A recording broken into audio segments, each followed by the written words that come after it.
কি হয়েছে ফয়সাল?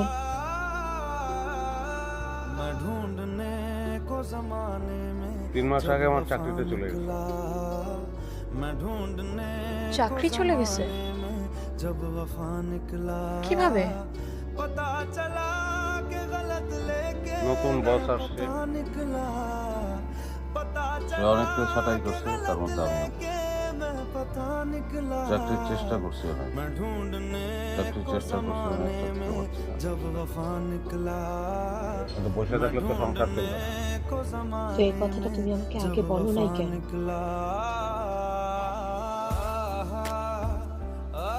আগে বললে কি হইতো?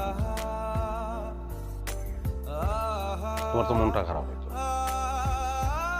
আমার মনটা খারাপ হোক এটা তো আমি চাই না। মন খারাপ হইলে হইতো, মন খারাপ হলে তোমার আমাকে বলো।